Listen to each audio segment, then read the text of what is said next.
They want to have the conversation about Josh Allen being better than Patrick Mahomes, being on the same level even as Patrick Mahomes, but they want to hold them to different standards. Correct. You can have all the excuses you want. Sure, go for it. Go wild. I'm not saying that they don't have excuses. There are plenty of excuses. But if he doesn't overcome those excuses, or if you want to excuse his shortcomings away from the team as the team, you cannot put them in the same conversation.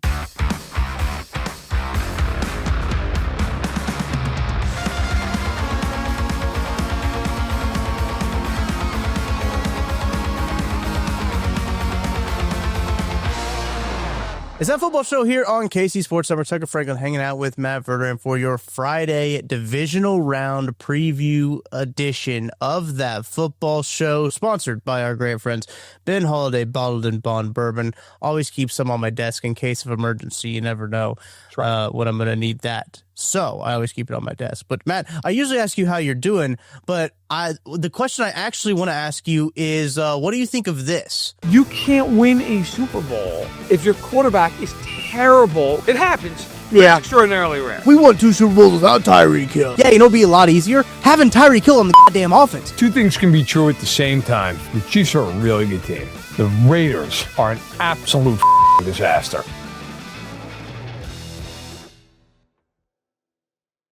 I think it pretty much encapsulates the show. So that's well done. Shout out Claude. He did a really good job, I think, encapsulating what this program's about.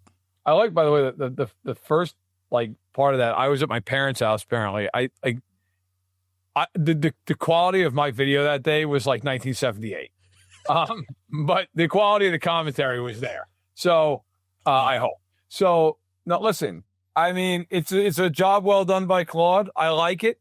Shout out to him, like you said, and I'm sure we're going to give him plenty more clips to work with over the ensuing shows, especially with the Bills and Broncos on deck this week, which is just, I got to say, it's kind of like Christmas the second time around if you're a Chiefs fan, because you really can't lose. Like, no matter how this game plays out, it's hilarious, and it's just a matter of which way the hilarity falls. 100%. And here's the spin zone that I've had, because I've kind of wrestled with who I want to win all week. And if you would have asked me maybe a day ago, I probably would have said I want the Bills to win. But what I've kind of landed on so far, I think the Bills win, but I would have been cheering for the Bills, if that makes sense. And there's been a lot of things that happened, transpired in the past 24 hours before recording this podcast. It's made me kind of change my tune in that, and we'll obviously get into that. But here's the saving grace there is okay, if the Broncos win, I don't think they're beating Houston, and I don't think they're beating New England. Yeah. I don't think that they're beating either of those teams. I think the winner of Houston, New England probably goes to the Super Bowl. I agree. I think that's probably the AFC Championship right there. Houston's red hot right now, by the way. If CJ Stroud stops fucking around, I mean, they might. Houston will shut Denver out if they play. Yeah, and you have to think about the first Denver time. will not score in the game. I know that some people will be, I know a lot of Chiefs fans are watching this podcast. We probably don't get a lot of Broncos fans listening to this podcast, rightfully so, on our track record on Bo Nix and everything like that. But you're going to get a lot of Broncos fans on the timeline telling you, well, we beat the Texans last time. Well, Davis Mills played that game. Yeah. And also, that stuff does not correlate. In 2019, no, the Chiefs lost to the Texans and the Titans in the regular season. How'd that play out? Yeah, it's true. Also, if you need any proof of that, go look at the Bills and Chiefs over the last 5 years and how much that correlates. Okay. Great point. Look, if Denver loses, it's funny as hell, because all year long, everybody's been like, they're frauds. They're frauds. They're not that good. If they lose this game, they're kind of frauds. Yes. Okay. 100%. If you're the number one seed and you lose in the first game that you play, that's brutal. And I know that, because as a Chiefs fan, they did it multiple times, okay, in the 90s. I'm well aware of it. On the flip side, if you are Buffalo, you have Josh Allen, and they have Bo Nix. If you don't win this game, that's a disaster. And I got to tell you, I have been inundated by Bills fans and people who cover the team all week long, screaming at that take, saying, you're a Neanderthal, you're a moron. It's a team game. Buddy, I understand it's a fucking team game. I get it. I understand there are 53 men actively on the roster. I got it. The worse the quarterback is on the other side, the easier it is to beat that team because that position is the most important position in the sport by a pretty wide margin. Correct. And so, look, if I put Bo Nix on the Denver Broncos, as he is, they're probably going to score, I don't know, what? Let's call it 20 points, 17 points, somewhere in that neighborhood. Okay. If I put Patrick Mahomes on that team, they're probably scoring more than 17 fucking points. Like, just tossing it out there. So it becomes harder for Josh Allen to win that game. And if you need evidence of that, go look at any time the two of them have played a playoff game. And I've had Bills fans forever bitch at me. Well, it's a defense. They can't stop him. And, we just give up points. Okay. Well, guess what? You're going to play Bo Nix this weekend. You ought to be able to stop Bo Nix. I'm thinking that's not the hardest task in the world. The Chris Oladokun Chiefs almost beat Bo Nix. Like, that's actually a great point, yes. Like, the backups on the Chargers almost beat Bo Nix, like didn't give up a touchdown. I'm thinking your defense ought to be able to hold Bo Nix to under 20 points in this game. Right. And if you can't do that, then A, shame on you. B, I'm thinking Josh Allen should be able to overcome Bo Nix. And for all these people who are like, but their defense. I understand. Denver's got a very nice defense. We all get it. However, Denver's defense gave up 26 to the Commanders with Marcus Mariota. Okay. 26 to the Packers. 34 to the Jags. Like, these are all games in the last, 6 weeks that they played. Yes. It's not like you're playing the steel curtain in this game, okay? Like, the idea that it's just impossible, and if Allen somehow does just like, oh my God, what an accomplishment. And if I hear one more person tell me, but they're so beat up, they don't have Tyrell Shavers. Buddy, my God. He's not Jerry Rice. Like, go out there and figure it out. I mean, Mahomes won the Super Bowl a couple of years ago with Richie James and Sky Moore and Kadarius Toney and MVS and Justin Watson. Like, that was basically a sleeper cell inside the building, okay? Actively working against. And, they had a good defense. Great. They did. There's a good defense. Right. You automatically have a great defense. Like, go in the game. Like, God, it's unbelievable the amount of excuses that are already being made going into this game. Well, if we lose, it's because this guy. No, shut up. If you have Josh Allen, you're playing Bo Nix, you need to win the game. Period. End of story. I don't care about anything else. Quarterback wins matter until they don't matter to these people's conversation. That's what is so frustrating about everything that's kind of transpired in the last 24, 48 hours for me.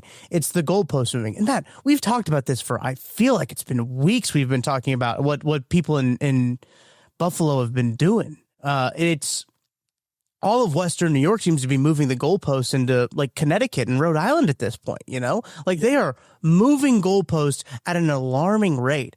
I want to shout out Kay Adams and the Up and Adams show for really like bringing the point and kind of echoing what we've been talking about like, hey, like there really is no excuses for Josh Allen and the Bills in this point because they're playing Bo Nix and or CJ Stroud and Drake May. Like those are the other quarterbacks that you're playing at this point in the playoffs. You have no Mahomes, you have no Burrow, you have no Allen to go through.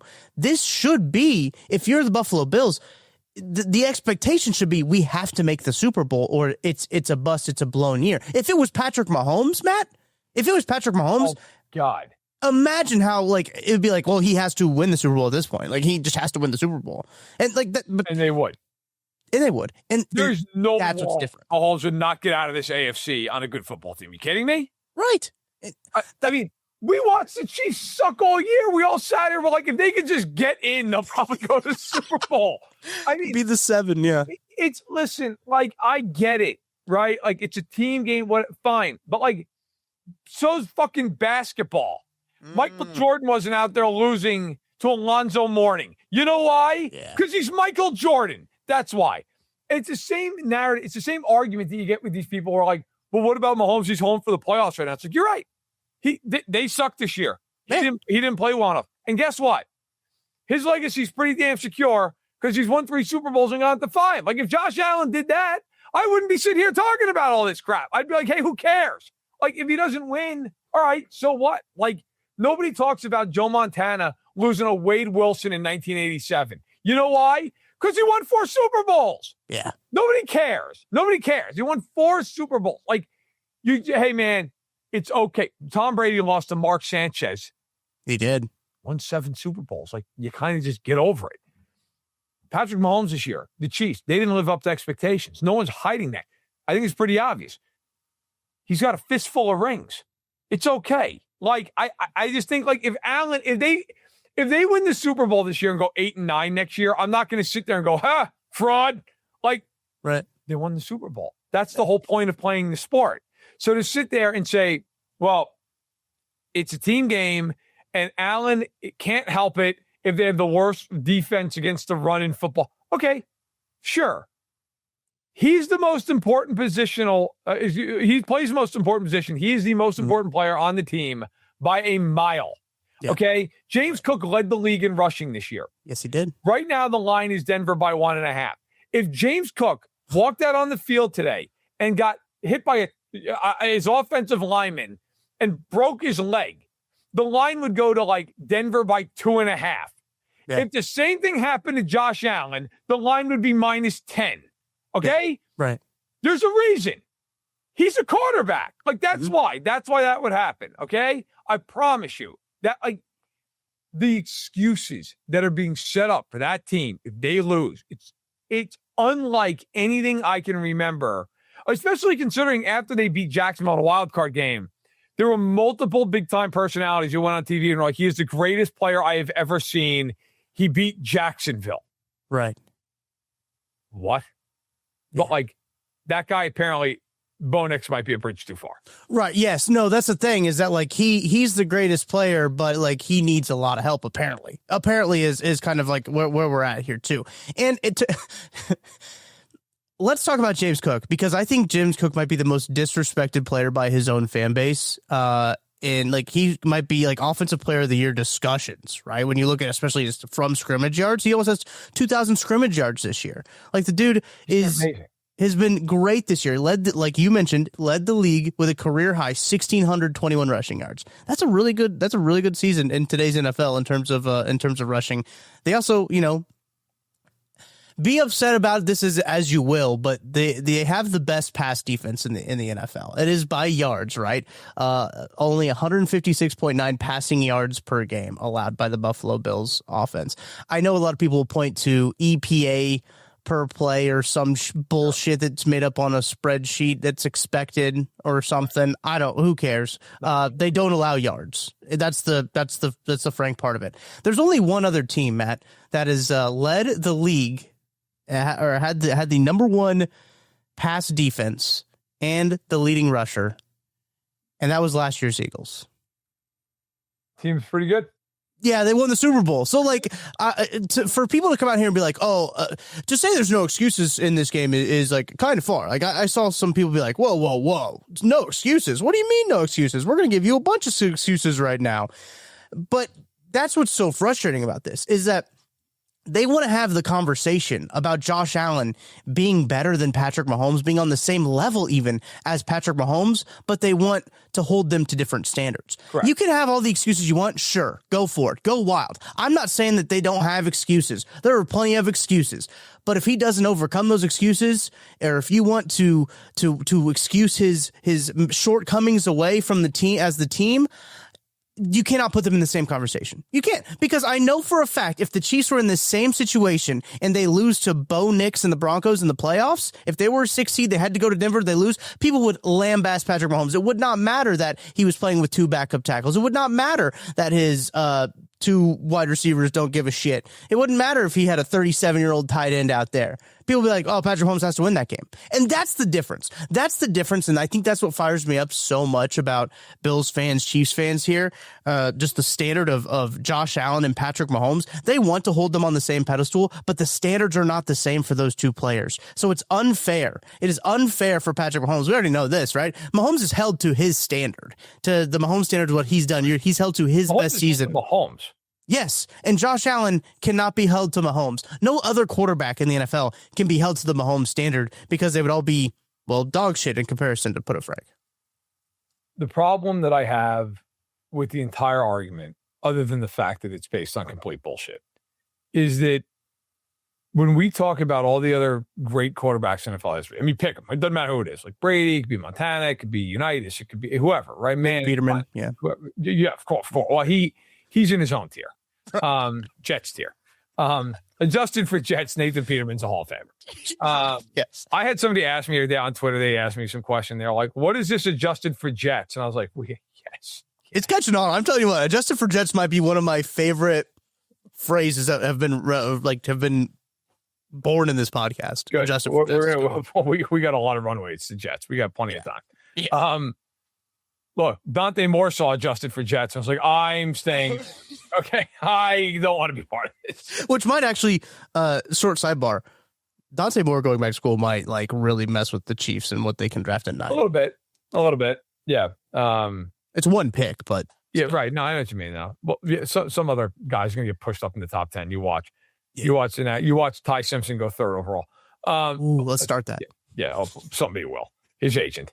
Does he have the same agent as Nagy? Because otherwise he'll go first. Let me see. I got to find who Ty Simpson's agent is. If they need someone to do Ty Simpson propaganda, I'm your guy. I got Ty Simpson propaganda. I called look, the historical stuff with quarterbacks. If I ask somebody, how many years did Montana lead the league in passing yardage? They could never tell me. They could never tell me, right? How many years did he lead the league in touchdown passes? They could never tell me. You know, which, by the way, the answer to that question, he never led the league in passing yardage, and he led the league in passing touchdowns twice, and one time he did it with 17 in the strike-shortened season. Okay? So, yeah. Huh. Like, I know that. I could sit there and go on and on and on about all these things, right? Like, how many, like, Tom Brady played, 80 years in the NFL? Yeah, I think so. Okay? And Tom Brady, who is the all-time leader in completions, attempts, games started, yards, touchdowns, all this stuff. He played 23 seasons. He led the league in passing 4 times and led the league in touchdown passes 5 times. By the way, the first time he did it was with 28. Different sport, okay? My point is that no one's sitting there like, hold on a minute. Yeah. Like, anyone with eyes who watched Tom Brady throughout his career was like, yeah, man, that guy was the greatest player of his generation. Like, if not ever. Like, he was. I watched that guy. That guy was incredible. Yeah. You know, and the things that you know about him are the important. How many Super Bowls did he win? You know the MVPs a lot of time. But, like, that's the kind of stuff that you know. And that's the point I'm bringing up is with Allen and Mahomes, there is this constant, like, well, Allen had more total yards one year. Okay, great. So did Jameis. Cool. Yeah. Like, right. That's nice. And what happened at the end of that year? Oh, he lost to the Chiefs. Okay, well, but it's a team game. Okay, yeah, great. Mm-hmm. Well, when Mahomes was busy beating them in Buffalo with MVS and Justin McCall Hardman fumbling out of the back of the end zone. Actively, that actually was the day he signed with the Bills. He just waited a little while to shoot up for him. like nobody cares about the amount of touchdowns you ran in 2023. Like, it's great. Josh Allen over the last handful of years has been amazing. He's been a great player, but I would argue he's been the best highlight quarterback in the NFL. Patrick Mahomes has been the best quarterback in the NFL. And if you need proof, go ask Josh Allen, who's gone home over and over and over and over against him and has been either played evenly, the 13 seconds game, or outplayed by him in every single time that they squared off. Every time. Like, at some point, it matters that you went to the Super Bowl and you won it. Yeah. It matters that you came up big in the biggest of spots. The last 2 times those guys played, Allen had the ball with a chance to win the game, and he didn't. And when Mahomes has had a chance to put the knife through their throat, he's done it every time. Oh, yeah. Every time. Like, at some point, I don't care that Stephon Diggs dropped the pass. McCole Hardman was actively playing for the Bills in that game, and it didn't matter. The 13 seconds game, Butker missed 2 kicks in that game. Mm-hmm. Otherwise, that's not even a problem at the end of the game. Right. It didn't matter. It didn't matter. Like, at some point, look, I have the highest opinion of Josh Allen. I think he's a great, great player. But you cannot say he's the greatest player and then also be unbelievably impressed he won in Jacksonville in a wild card game. Like, look, he was great in that game, but come on now. Yeah. Like, nobody walked away from the Chiefs beating Pittsburgh in the wild card round 5 years ago and like, oh my God, did you just see what Mahomes did to Ben Roethlisberger and the Steelers? Like, well, there was a Pittsburgh monkey on Casey's back there for a little bit. And there was. And like, that was a big win. But yes, you're right. 100%. There wasn't a soul alive who was like, man, greatest player I've ever seen because you beat Pittsburgh. Like, right. Yeah. Go do. Can you imagine if Allen won the Super Bowl with the ankle sprain Mahomes had a few years ago? Can you imagine the rhetoric coming off of that? He might actually ascend to heaven like right then and there. Like, just Mahomes' year that season, as great as it was, his best receiver was Juju. Like, and that offensive line was like, it's okay. Juju on a hurt knee, by the way. That's like, did he hurt his knee? Was that the year that he hurt his knee and was like still playing through it type of deal? Yeah. No, that was the year of the AFC Championship game that like Marcus Kemp was catching passes. That's right. Yeah. Okay. It just at some point, the excuse train, it just has to come to a halt. It has to stop. Like, look, if you can't win this game, I'm just kind of done with this whole thing. Yeah. And by the way, like that includes next week too. Like, CJ Stroud has been pretty mediocre this year. Drake May's been awesome. Drake May's also like 20 years old. Like, right. Go beat him. Go do it. Like, I don't care. I don't care if it's on the road. I don't care that the Gabe Davis is out. I don't care. I don't care. It doesn't matter. He is a great player. Now look, they get to the Super Bowl and they lose to the Rams. They lose to the Seahawks. I'll be the first one to sit here and say, hey, those are really, really, really good teams. Yeah. Especially Stafford. Like, he's a great quarterback. Okay. If you're the Bills, at a bare minimum, you better get there. Mm-hmm. If you don't get there, it's a failure. And yeah, by the way, yes, if they get there and they lose the Super Bowl, it's still a failure, but it's an understandable failure.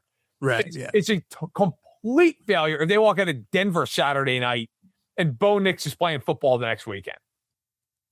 Yeah, I mean, Bo Nix stinks. I mean, well, we've made our stance pretty clear on that. I was doing some pregame research on Next Gen Stats, as I usually do. He finished 21 out of 25 qualified passers in passer rating with an 87.8. That is dog water. Wow, excuse me. I got so excited to talk about the stat. My brain started going crazy. Nix has had a sub 90 passer rating in 8 of his last 9 games this season. The most recent outing in week 18, his only game of the season with fewer than 200 passing yards and no touchdowns. Matt, if you remember correctly, week 18, that was against the Chargers, and they sat their starters. They did. They sat their starters, and Broncos could not score an offensive touchdown. And they about lost that game. Other than that, he's been great. Other than that, yeah. Miss Lincoln, how was the play? Yes. Other than that, look, again, here, we can kind of go full circle here. If you're a Chiefs fan, you cannot lose. That's true. Yeah. We've gone over the Buffalo side of this. Let's briefly go over the Denver side of this. If Denver loses this game, like we all know obviously, we said at the top, there's also, though, a real genuine question to be had. Like, this is probably their best shot with this team, right? Yeah. Like, pretty confident in saying that. And if they go one and done with this group here, it's pretty brutal. Like, you're in an AFC that stinks. You're a 1 seed. You're healthy as can be. Like, be pretty rough if you lose this game at home, right? I mean, because if you're Denver, you're going into this going, if we don't let them run the ball, we feel pretty good. Like, pretty good about Patrick Surtain, Keon Coleman. Pretty good about it. Like, if they lose, it's going to be because Nick stinks in this game. Like, that's what it's going to be. And if he stinks, boy, I'll tell you, it's going to be a whole lot of crow being eaten in the Rocky Mountains in terms of how great he actually is. I mean, there's actually a real human being who tweeted out today, who covers the Broncos, who tweeted out that Bo Nix is QB1 and Josh Allen is QB2. Is it the guy that I think it is? Yes. Okay. Yes. Of course. That's horrible. That's horrible. And like, I hate to be in a position to defend anybody with the Bills after the last. Right. We just spent what, 25 minutes shitting all over them? Yeah. Yes. And rightfully so. But to say that Bo Nix is QB1 is the most disingenuous. He's barely QB1 in his own team. Okay.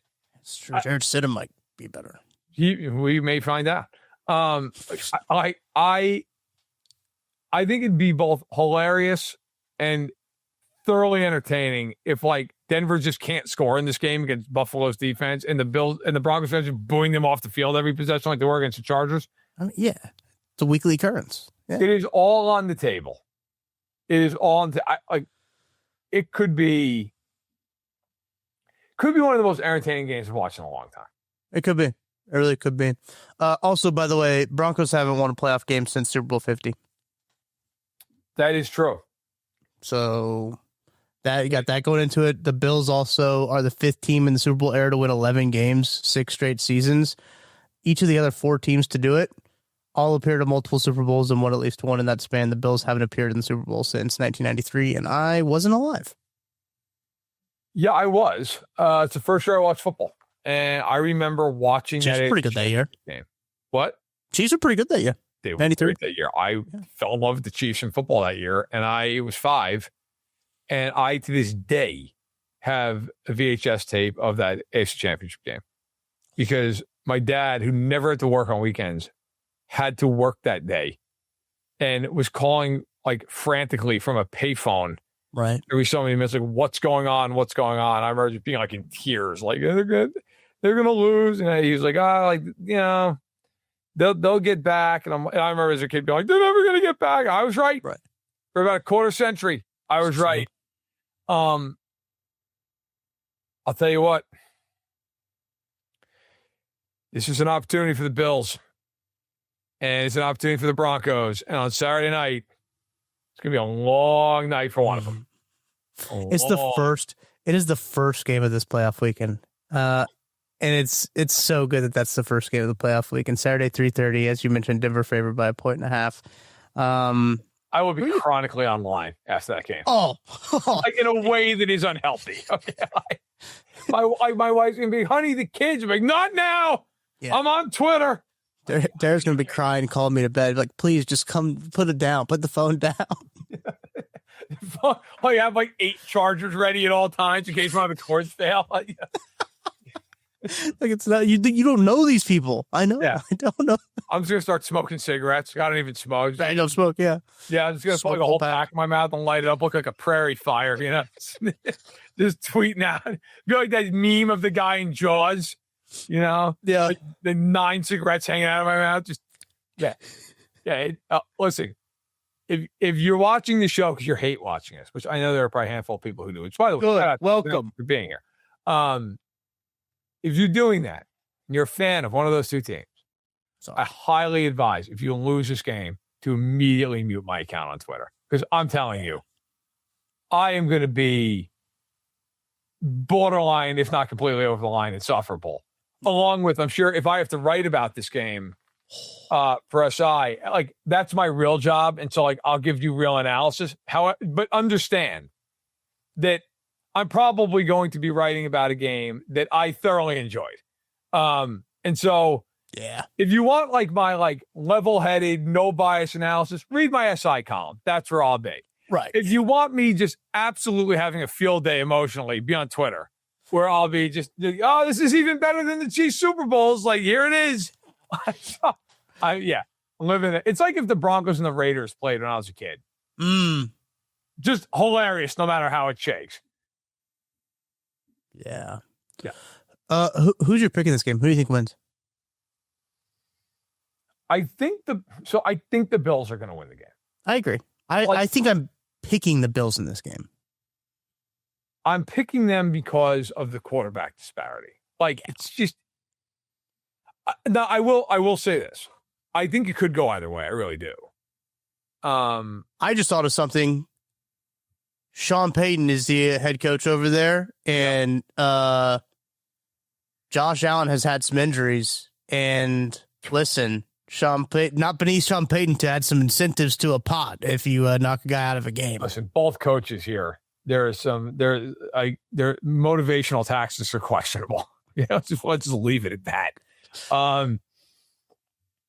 Look, I think I'll put it this way. I'm picking the Bills, but here I'll give the people out there who I'm sure came for the hard hitting analysis of this game and not just the absolute just dog walking of two franchises. To me, the Bills will win this game if they can run the ball somewhat effectively. Yeah, doesn't have to be crazy, just efficient. Right. And if defensively they don't give up explosives. Like, I don't know that the Broncos are going to be able to piece together 3 12-play drives. I mean, maybe they do. Correct. But that's hard to do. And that's kind of been Denver's offense all year. It's just dink and dunk underneath. Like, now, ironically, Buffalo kind of plays defense in a way that they'll allow you to do that. Mm-hmm. But if I'm the Bills, I'm like, you go ahead and try and do that all game long. Like, it's just a hard thing to do. Now, I will now if I'm the Bills, I'm saying, okay, try to do that.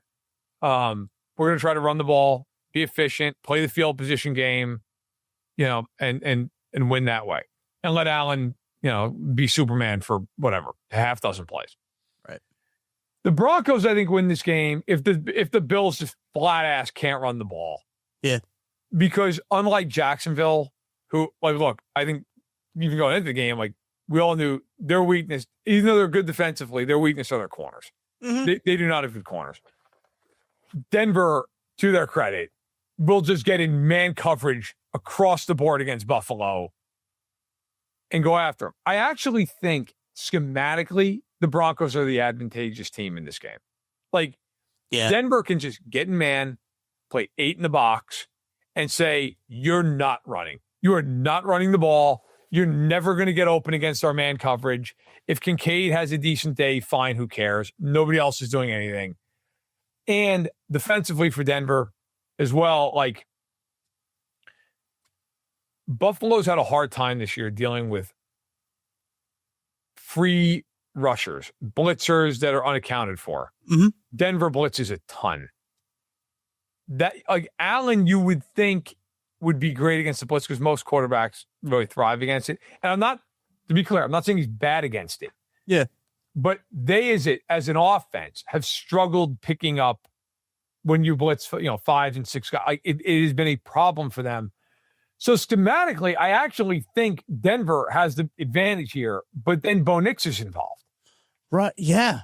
There just comes a point you look at it and go, I can't get past the fact that I'm picking Bo Nix to beat Josh Allen in this game. Right, correct. So I am taking Buffalo, but I think that if Nix plays just well, Denver should win the game.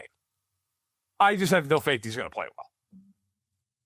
I agree with that. I think Buffalo wins the game, for all the points that you laid out, and mainly because I might be Bo Nix's biggest hater. You're in the conversation. Yes. Yeah, I mean, if not, I'm top 3, mixed with all those Auburn fans, I guess. Anyone who actually has to be a fan of Bo Nix is probably a hater as well eventually. Probably down bad. Yeah, so I would hate to have to convince myself Bo Nix was good. Like, that's the point where I would be at, where I think that is actual health. So I'm going to pick Buffalo that one. We got to take a break because we've gotten 35 minutes and have only talked about one of these 4 games. We'll make the other ones a little bit quicker, but obviously this one is the most paramount of interest to Chiefs fans and really just like everyone. I think it's the most interesting game. Yes. All weekend, but let's take a break. On the other side, we'll talk about the other 3 games, also some coaching carousel stuff. We got to talk about everything that's going on in the coaching side of things. Don't go anywhere. We'll be back right after this. Chiefs! just a short drive from Kansas City. Experience the history, the heritage, and the bourbon at Holiday Distillery. Tour Missouri's oldest distillery, where real Missouri bourbon is made the old-fashioned way. Walk the grounds, taste the tradition, and take home a bottle of something special. Make the trip, sip the story.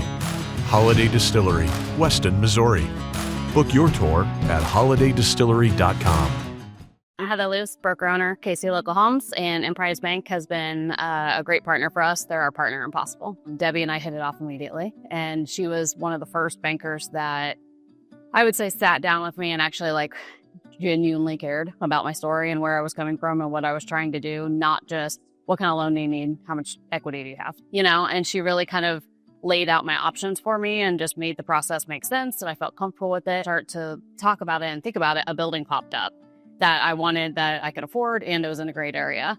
And so they really guided me through the SBA. I used the SBA loan to acquire it and really guided me through that process and made it happen. I think that we talk about that a lot, where we wouldn't have a business. We wouldn't have what we have here if we didn't have the clientele that we do. I've always functioned out of a people over profits mentality. The houses sell themselves, right? I'm here to help people and facilitate the transaction for them. Hey, what's happening, people? It is Benny Heiss, KCSN betting analyst. And while the Chiefs may not be in the playoffs, that doesn't mean there is not plenty of action to go around for the rest of you that are still crazy fans of the National Football League. And with DraftKings Sportsbook, an official sports betting partner of the NFL, it makes every playoff moment feel bigger. So whether you're looking at individual matchups in the wild card, or for a possible Super Bowl matchup, or for futures come postseason time, DraftKings has your back, and they also have your back with early exit protection. If the player in your eligible NFL prop goes down at any point in the first half, guess what? You can still get paid in cash. What an opportunity. What a way to be able to enjoy the playoffs and not worry about anybody that you include in those props going down, especially early on, and ruining the rest of all of your legs. So here's what you do. You download the DraftKings Sportsbook app, use the code KCSN, that is code KCSN, to turn $5 into $300 in bonus bets if your bet wins. In partnership with DraftKings, the crown is yours. Remember, if you have a gambling problem, call 1-800-GAMBLER. New York, call 8778-HOPE-NY or text HOPE-NY. Connecticut, call 888-789-7777 or visit ccpg.org. On behalf of Boot Hill Casino in Kansas, wager tax pass-through may apply in Illinois. You must be 21 plus in most states. Void in Ontario. Restrictions apply. Bet must win to receive bonus bets which expire in 7 days. Minimum odds required. For additional terms and responsible gaming resources, see dkng.co/audio. Limited time offer. Matt, I actually think when I look at this, I think the AFC games are going to be a lot better than the NFC games are. I think there's a real possibility both the NFC games aren't close. True. I think the easiest game to pick this week is Seattle beating the Niners. Yes, No, not against the Niners, but to beat the hell. Eventually, they got to run out of gas, right? That eventually. Feels like this week might be that time. Yeah. Feels like that's kind of coming. Seattle's just a much better team at this point. The Rams game, listen, I'm covering that game. And here's my one thing about that game. Have you looked at the weather for that thing? It's gonna be cold, right? As Michael Orphan would say, when we were cold, we were cold. All right. Back when we was cold, it was cold. It is going to be 2 degrees. With sustained winds of 20 to 30 miles an hour with gusts up to 40. Off that lake, too. Oof. Let me tell you something. That might be the great equalizer in this game. As the Rams are huddling for warmth. Okay. I think the Rams will win, but if there was ever a night where you'd be like, man, that is not what the Rams wanted, it's that. That is going to be brutal, man. I think the Bears are going to be in this game to the end. I do. I don't think they're going to win. I'm picking the Rams, but I think that if the weather was great, I'd pick the Rams to win by 2 touchdowns, but it's not. Sure. I think this is going to be a very, very, very close game. Rams favored by 3.5 on the road, going to Chicago in this one. It's going to be an interesting one. Yeah. The weather, I knew there was going to be cold. I didn't know there's no snow, right? No calm for snow. Flurries. Flurries, gotcha. But like, here's the thing, and I'd been a bit of Bears hater because I just didn't think that they were good, and like I thought Ben Johnson was gimmicky. I think we talked about this on the last podcast, and I liked Caleb Williams, but the expectations put on Caleb Williams were holistically unrealistic.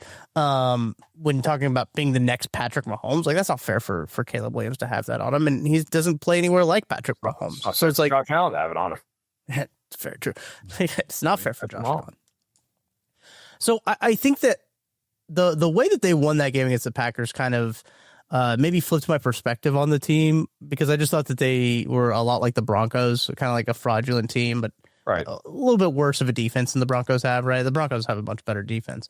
But the way that Caleb Williams played, and they kind of fought back, and schematically they did some pretty cool stuff that I didn't necessarily think was gimmicky at that point. But I think my tone has flipped on the Bears team moving forward, but I still think the Rams are the better football team here. I do think that they end up pulling it out and winning. It's going to depend on that weather, and they got to take care of the football. The Rams do, but it's going to be an interesting one because that Bears team is going to play all 4 quarters. We know that. We know that it's going to be a 4-quarter football game. We know they'll play the 4th quarter. Whether or not they'll play the first 3, that's a good point. Interpretation. Yeah, that's a good point. It's going to be a 1-quarter football game, and that 1 quarter is going to be the 4th quarter. That's what it'll be. But I think it's Rams. I think it's the Seahawks. Again, to echo your point, I think the Niners are just going to run out of gas. Like, I think this might be the week. What's really interesting about that game, though, I've been looking at some of like the next gen insights from it. Brock Purdy is 4-0 against the Niners on the road. Or against the Seahawks. Yeah, sorry. And I thought that was quite interesting from Brock Purdy. But yeah, he has owned them, but I just this feels like a different level of this game. This feels like a very, very tough game for the Niners. So here's the other thing, too. You don't hear Niners fans coming out there and making all these injury excuses for Brock Purdy, by the way. Oh, there's no excuse. You play a champion. Yeah. Yeah. You know, nobody's making excuses for Mahomes. He was on half of a leg in 2022. No, he was injured before making excuses for him. Yeah. I remember like when he had like the presser before the Cincinnati game, people were like staring at his ankle when he walked down the steps to be like, how fucked up is he?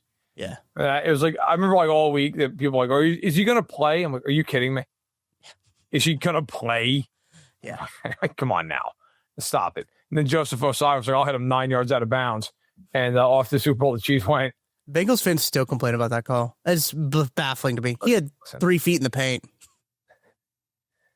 That's like arguing if a guy gets hit with a pitch, like in the neck, and the ball drops straight down. You're like, I don't think it hit him.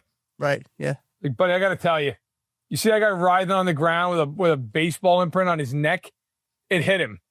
Yeah, Joseph Osai was so far out of bounds. He had like a solid 1.5 seconds to pull up. It's like, nah, it's all right. And then just trucked him. Right. Sorry, bro. I remember after that game, like Bengals players just like screaming at him on the way to the locker room. It was tough times. Yeah. Texas Patriots. 3 Seahawks and Rams should win. And then the other AFC game is really interesting because I don't know Nico Collins is going to play. Right, because he had the concussion. And right. Was it second half or was it second half? End of, yeah, second half. I couldn't remember the time. He got hurt, but 3rd quarter. He got hurt. They have no offense, but they might give up negative points. Like if there's a defense that figures out how to win 0 to -3, it might be Houston. Yeah. It's been unbelievable down the stretch. The Steelers could have played 3 games and not scored 10 points. It was unreal how dominant they were. So I am picking New England from the standpoint that if Collins doesn't play, I don't know how Houston's going to score. And May is really good, and I could see them winning this game like 16-10. Mm-hmm. But boy, they better come with it because that Houston defense is nasty. That is one of the best defenses I've seen in the last 25 years. That defense is awesome. It is. It is a really good defense. I I was trying to find this stat, and I don't know if I can find it, but it's something that like CJ Stroud had like 6 defensive touchdowns in his like playoff games. Like the Texans defense has scored 6 touchdowns for him in his. That's incredible. And last week they had the game against the Chargers. They had a pick 6. I don't know if they had any other ones. But the fact that CJ Stroud has gotten that much help when he's been so. It's not nothing. He has kind of been a terrorist for them. I mean, it's not had a great year. 3 fumbles, right, in the game against yes. Against Pittsburgh scored a point. Yeah, dude, that team was so dog water, and we knew that going in there. They suck. Are you taking who are you taking in this game? The Patriots I'm and you're taking. I think it could be either way, but I'll take the way. I was about to talk about Tomlin there for a second. I realized we didn't talk about who we did.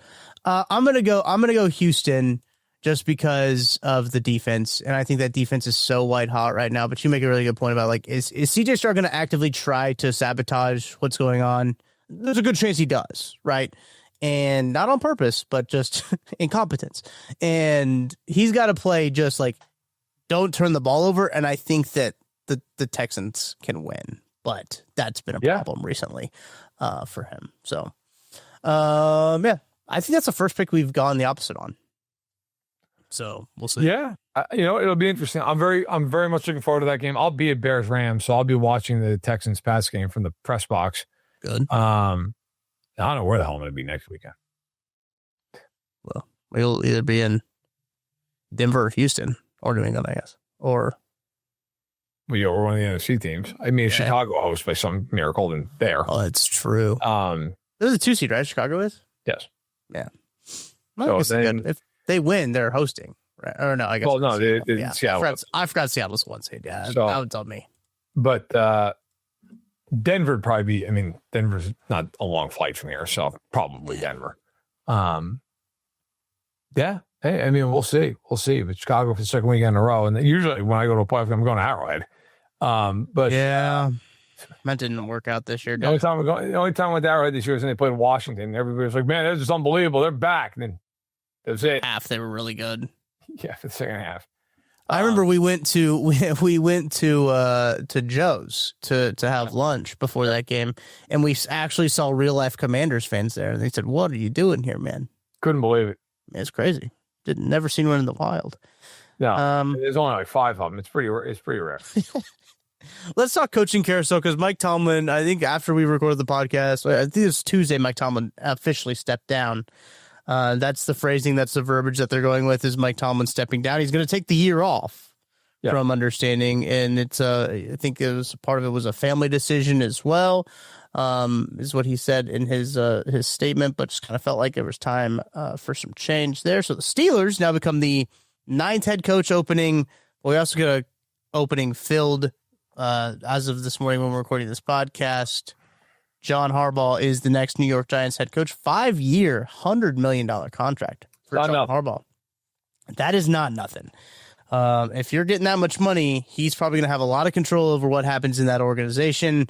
There's a lot of interesting pieces that they have on that offense for Harbaugh, and I think it's believed that Monken is going to follow him from Baltimore to okay, they did. Okay, I didn't see that officially come through. So does Matt Nagy get more than 500? I mean, based on the PR campaign. I mean, maybe if his agent is hoping for that payday. No, that agent, he's begging for that 3%. Man should get 6% based on what's gone on. That is true. Yeah. You know what? Listen, I think it's the best job in the cycle, the Giants job. I really. Other than the Ravens, because the Ravens is different because of Lamar. Like that, I put it. It's an own category. Yeah. Here's why I like the Giants job a lot. I know that ownership wants to win. I know they've sucked, but they want to win and they're willing to invest in the team. Sure. And they've won Super Bowls. Like they know how to win. Like it's not like some franchise. Like it's not Woody friggin' Johnson who's out to lunch. Okay, and like looking at like Madden ratings, trying to figure out what a trade should look like. God, adjusted for Jets doesn't even do that justice. There is no adjustment to be made for that. I like Jackson Dart. He's got to stay healthy, but I think he's really talented. I love their backfield. Tracy's a good back. They got Scattaboo. Like, it's not, listen, they don't like Saquon Barkley, as they should, but whatever. Okay. They have a franchise left tackle on Andrew Thomas. Mm-hmm. They've got a number one receiver in Neighbors, and Wan'Dale Robinson's a really nice number two receiver. Assuming they bring him back. He's free agent. Assuming they bring him back. Mm-hmm. Defensively, it's one of the best front lines in the NFL. Good defensive front, yes. Like, that's a lot, man. Mm-hmm. And by the way, you have a ton of cap space, and you have a top 5 pick in the draft. You can do a hell of a lot worse than that. It's fair. That's fair. I don't know if I necessarily viewed it the same way as the Giants job, but then, like, I guess compared to all the other ones, I wouldn't go to the Cardinals. I wouldn't probably go to the Falcons either. That seems like a tough place to win. Probably not the Titans either. And, like, roster-wise, I think that it probably is. I mean, obviously outside of Baltimore, as you mentioned, roster-wise, it might be, in terms of young, cost-controlled talent, you're in a pretty darn good spot there. Yeah. When it comes to it. And I don't know. We talked about it a little bit pre-podcast. If Joe Shane's gone, I think that makes it a whole lot better. Like, I think that makes it a more attractive position, but, like, I don't know if he's necessarily shown the propensity to do a good job. Yes, that's what I was looking for. Man, that midseason Hard Knocks that they did, I realized it, or the offseason Hard Knocks that they did, never going to do it again because, man, did he look like he was just dumb when his son's just like, yeah, just trade up for a quarterback. He's like, no, we can't. We got Daniel Jones. Yeah. Joe Shane. Gotta say, don't think he's earned that job security. No, and, like, if I'm Harbaugh, I would probably want the GM and myself to be on the same page, right? And I'd like the GM to be competent. Yeah, I'd like the GM to. I have a really funny Joe Shane story. Can I tell it? Yes, of course. I don't know if I've told you this story. So it's about a year ago, actually, with Joe Shane. I was walking around the East-West Triangle there at North Texas. They're at the indoor training facility there. They were having the practices. I was walking around there, and usually you have a lot of NFL head coaches around there. Dable was there, and Brian Dable and I kept, like, running into each other, and so, like, to a point where I was just like, "How you doing?" And yeah, I'd be like, "Hey, how you doing?" And he'd be like, "Hey, what's going on?" We just, eventually I'll get invited over to his house for dinner, I'm sure. But, like, it's the head nod. We're down head nods, not up head nods. Which is like, "Hey, how are you?" So I've been kept running into Brian Dable this whole time, and then Missouri head coach Eli Drinkwitz was there, and Drinkwitz and I have talked a little bit, and he was talking to Dable about some of the guys that are there for at the East-West Triangle who should be looking out for, and I think he told him about Luther Burden. I actually think that's a funny story too. Is Dable asked Drinkwitz who he has in the draft, and he's like, Luther Burden. You heard of that guy? Brian Dable was like, oh, no, I didn't know about Luther Burden. Crazy, by the way. And then, so Eric Galka, who's the director of the East-West Triangle, texted me. He's like, hey, we have a hot dog cart outside. I figured you'd like to know that. And I was like, yeah, I would like to know that, actually. I'm going to go get some hot dogs. So I get 2 hot dogs, and I bring them back to the practice field. I'm holding 2 hot dogs in my hand. Dable and Drinkwitz, I walk through the door from outside, coming back in. I'm holding 2 hot dogs in my hand, trying to walk back to the spot where everybody else is. We're back with like Maddie, Kent, and Craig. And I see in front of me as I'm walking down like the sideline, to my left is Eli Drinkwitz, Brian Dable. I'm walking towards Joe Shane, who is also walking at me, right? So, like, we're walking to each other. Dable says, like, oh, Eli, this is our general manager, Joe Shane.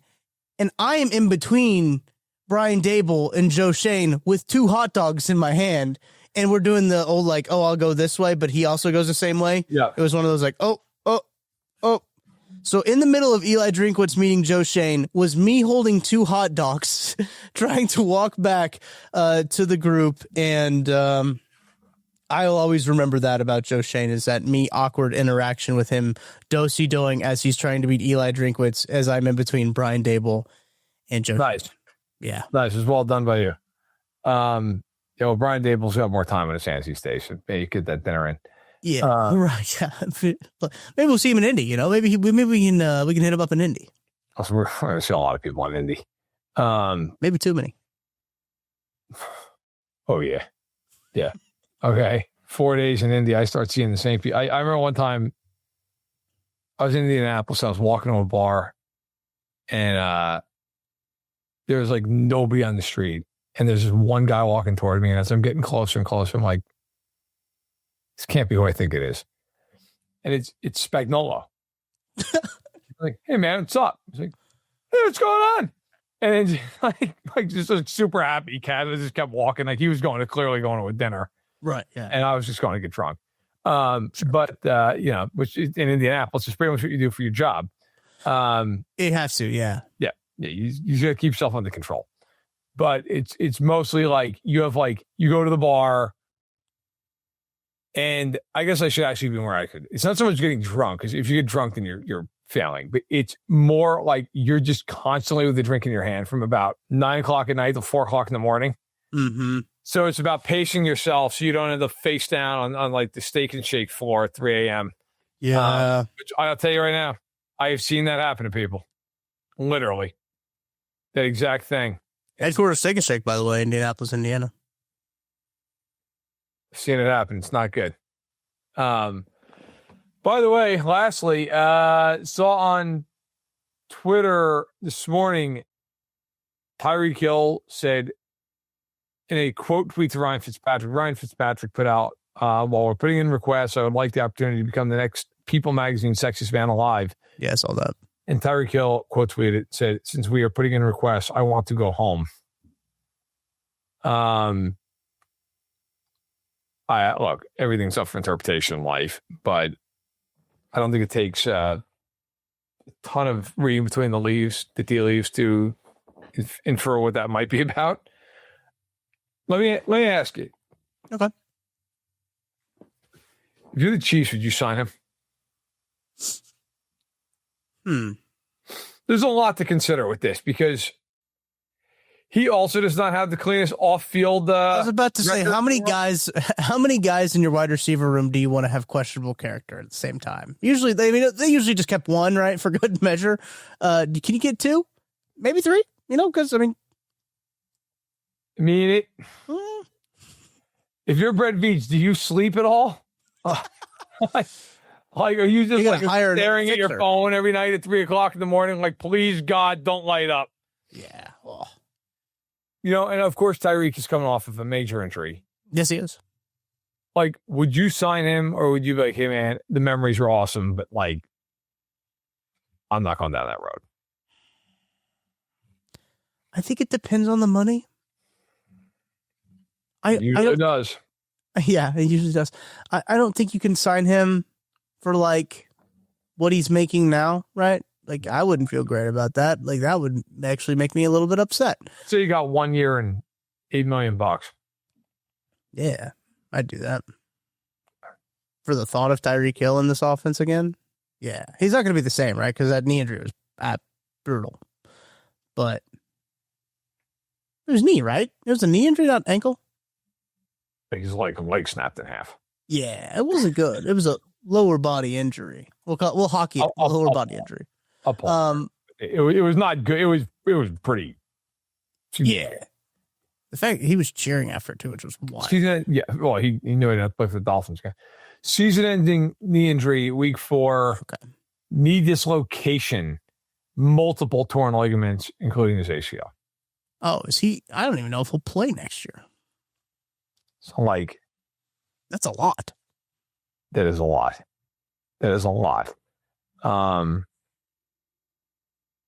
It's it's something to just kind of consider. Look, my answer to the question, by the way, is the only way I would do it is if Mahomes is like, you need to bring him back. Yeah. Like, but I'm going to be honest, I probably would not bring him back. Like, the nostalgic part of me, as far as like just the football perspective of it, I mean, he was unbelievable. But the idea of him and Rashee Rice hanging out outside of the facility is... Yeah, that's not great. That's not good. Like, I'm not even trying to be funny. Like, genuinely, like, those two guys hitting the club is horrifying beyond belief. You know, I think for the Chiefs, you need to really, I think this offseason, if you're Kansas City, whether it's free agents or the draft, you need to weigh character a lot more heavily than you have in the last few years. I'd agree with that. They have gotten away from it. They have just been like, well, whatever. This guy's, Amenahu was suspended immediately when he got there for a domestic situation. You know, we all know about Rashid Rice. There were allegations. Nothing came of him. Like Xavier Worthy, there were allegations against him. Mm-hmm. Kareem Hunt. We know that whole situation. Okay, Willie Gate took a vacuum cleaner and turned it into a discus event through the wall. I could go on. And they brought in Damon Arnett. Let us never forget that. Justin Ross, by the way, had something too. Justin Ross, DeAndre Baker. Remember him? Like, they have just... Now, Josh Simmons doesn't have, like, legal issues, but Josh Simmons, like, there was a whole bunch of concerns about him coming out of the draft. Like, sure, yeah. They have just... It's been a who's who of, like, hey, like, let's bring in this guy and cross our fingers. I think when they're thinking about who they're signing, who they're drafting, that has to be a serious consideration. I'm not going to disagree with you on that.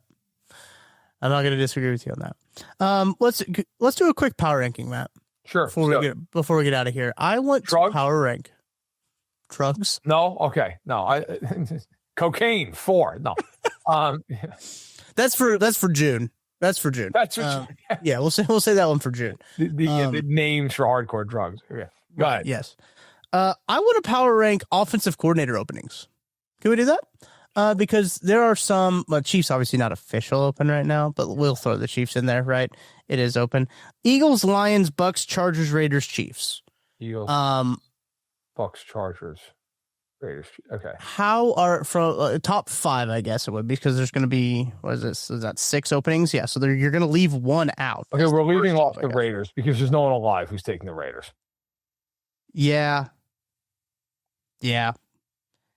Either that or the Eagles and you have to work for Nick Sirianni. That would suck ass. Woof. Man goes through offensive coordinator, so I went through girlfriends in high school. I mean, it's astonishing. What is he good at? Here's a good question, Matt. What is Nick Sirianni good at? What was he? Yelling. Maybe so. Hand up. Maybe this is me not being the ball knower I should. I don't know what Nick Sirianni's job was before he was the head coach of the Philadelphia Eagles.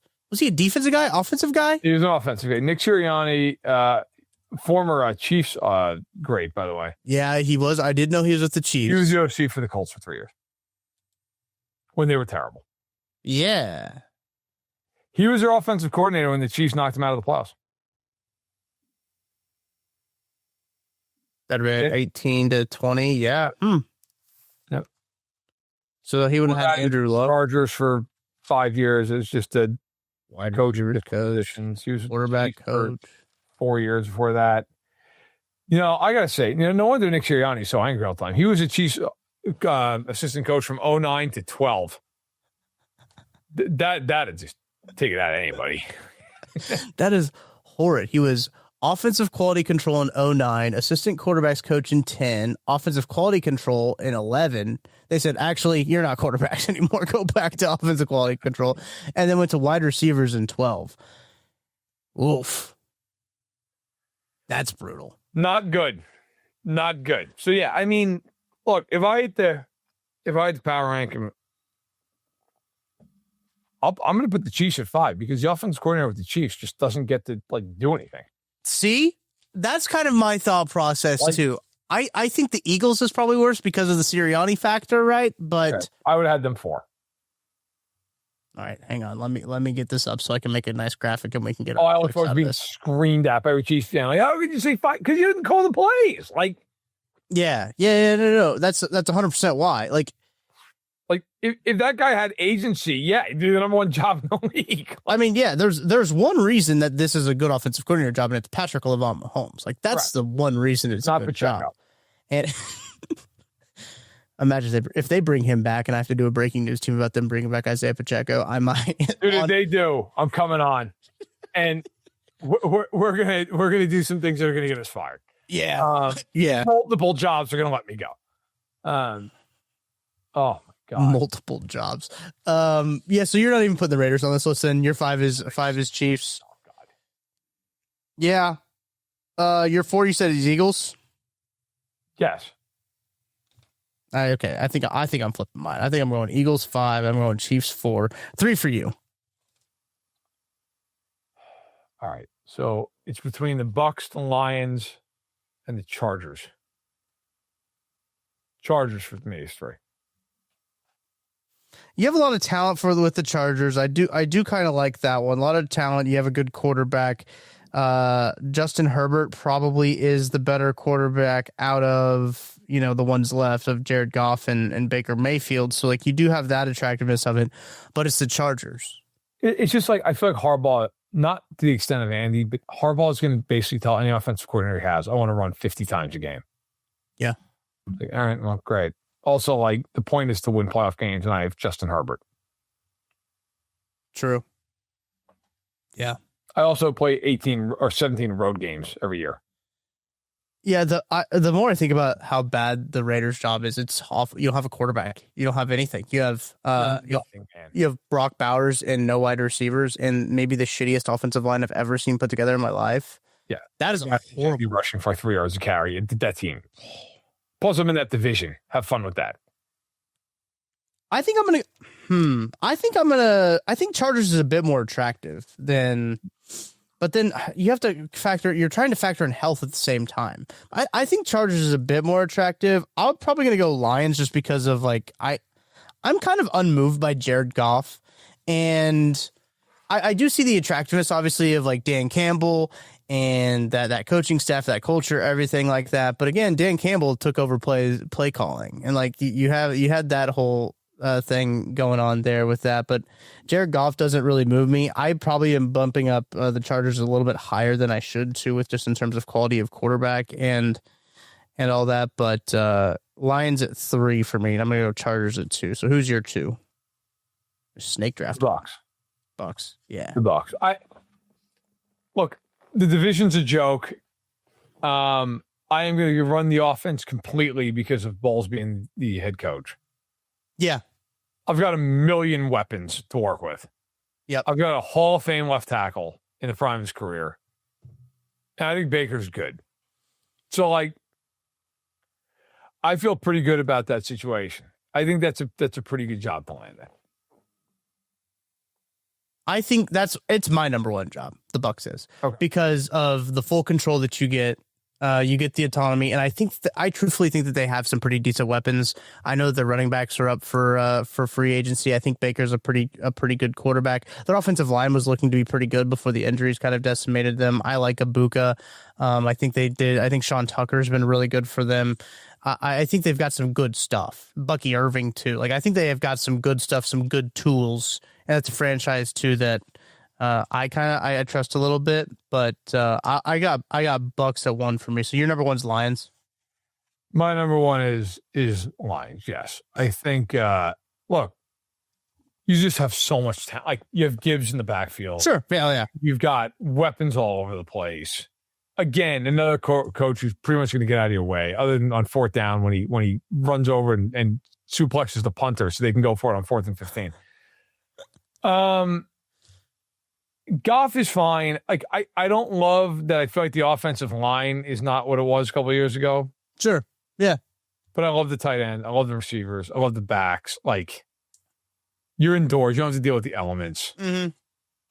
You know, if you can't score points with that group, you ought to give it up. So I'll say them 1. I thought about them in the Bucks and swapping them, but I'll say them 1. Good. We got a nice little power rankings graphic to go out, and I'm sure people will love how low we have the Chiefs on that because, like, again, that might be something. I think we talked about it. It's just like how really attractive is the Chiefs' offensive coordinator position when you look at the holistic franchise of the Chiefs and how it's run and how it's operated. I don't know why a Mike McDaniel would come to Kansas City. I don't know why a Cliff Kingsbury would want to come. I don't know why a guy who wants to be a head coach again wants to come to Kansas City. And they won't.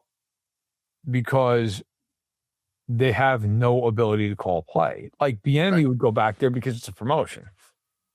Sure. You Yeah. have to go back there because he's jobless. And listen, I mean, yeah, I'll leave my thoughts at this. I don't think I am in the minority, I think, with Chiefs fans on this one. That's fine. I'll be there. I do not think it's a bad thing if the Chiefs bring back Bieniemy, or even if they bring back Kafka. But here's the rub with this. I don't like, it doesn't matter who they bring in if Andy doesn't fix the scheme, because it's Andy's scheme. And if they hired Mike McDaniel, it's going to be Andy's scheme. Like, yeah, that's what it's going to be. And I'm fine with that. Andy Reid's one of the greatest offensive coaches ever, but he's got to freshen up his scheme. Mm-hmm. And like, so to me, I am a little different in this. I'm looking at the offensive coordinator role as somebody who I believe is going to be detailed, who's going to demand some accountability, who's going to force them to play their best. And like, to me, Bieniemy is that guy. Like, Bieniemy will make them be accountable for their errors in a way that I don't think that ever even approached doing. Mm-hmm. But I understand. And also, too, look, if Kafka comes in, he was there with years for Dable. Like, bring some stuff over. You know, I mean, I would hope that Bieniemy could explain the run game that Ben Johnson's got. I'd really hope so, right? Like, can he install that in Kansas City? Like, why can't he? So I feel all those ways. And I also just feel like in the end, I think this is a very important hire. I also feel like if Andy doesn't freshen the scheme up, none of it matters. And if he does, they'll be good anyway. So I will so much this is about Andy. Yeah, 100%. And I will say this. We've been kind of down on where the Chiefs are at in terms of like schematics, everything, especially when you look at the last couple of years of how the offense has been.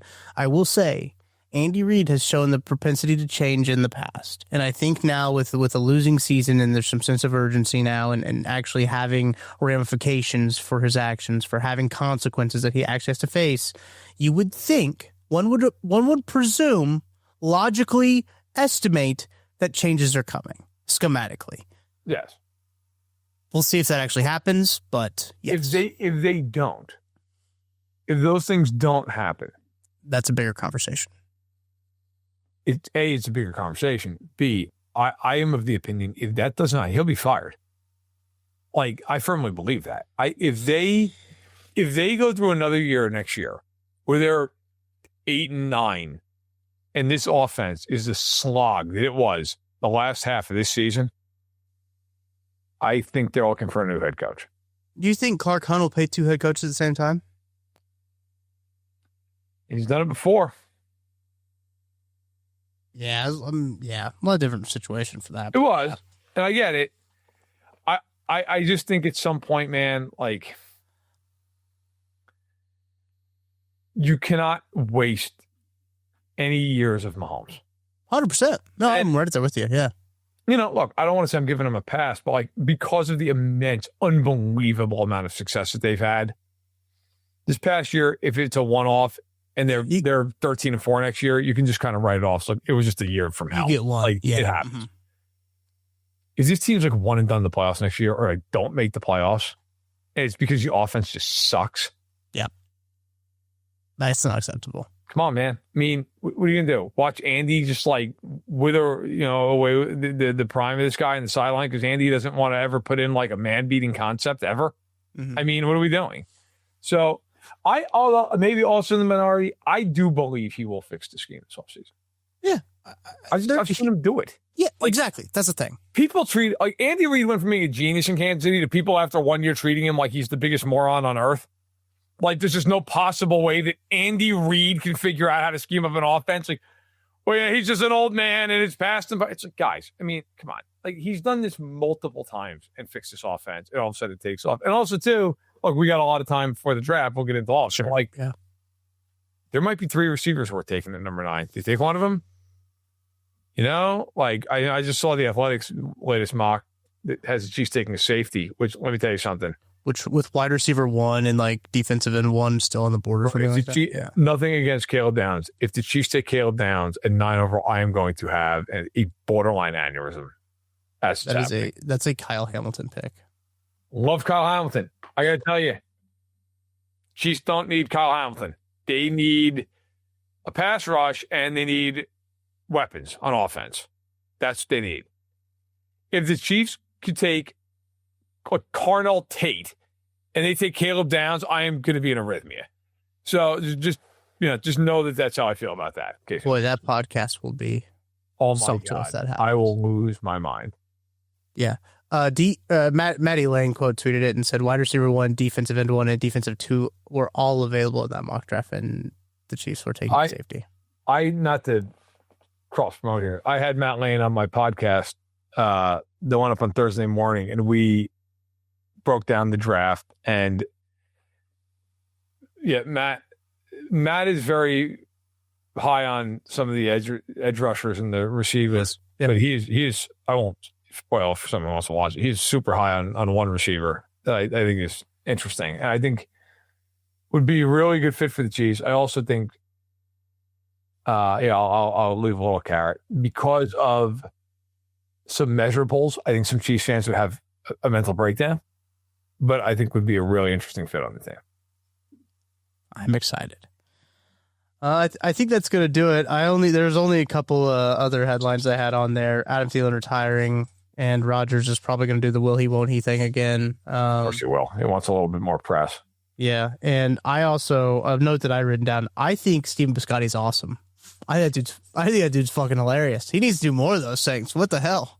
Would he still have his job? Yeah, for another week. Damn. All right. God, it was his first press conference in 7 years. Is that right? Man doesn't speak.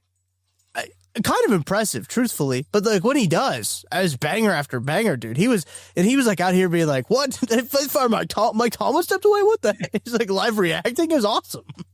If I owned an NFL team, I would do impromptu pressers 5 times a month of me just going up to the mic and just yelling about something. It's a good thing I don't own a team. Yeah. Lots of good football on this weekend, as we mentioned. We talked about obviously all of the playoff games, but also get the national championship on Monday too. So big games coming up. So we mentioned also when we were power ranking, Chiefs offensive coordinator position not officially open yet. Andy Reid mentioned that in-person interviews in one of his press conferences is a little a one-off that he said is they don't start until the January 19th, which will be next Monday. For the Chiefs. So I assume that's when contracts run through if you're making inferences, right? So Matt Nagy might be under contract until January 19th, right? That might be the day that that position becomes open or available, or he gets hired elsewhere, right? Or he just the Titans are just yeah, Matt Nagy's our head coach because they just interviewed Mike McCarthy and said, you know what, actually we're just going to go with Matt Nagy. So we'll see how that all goes. And I want there to be a fight over who gets to hire Nagy. There shouldn't be, but but I would love a fight over it. There should not be a fight. No. It should be Kansas City frantically calling up both franchises and be who are we setting the jet to?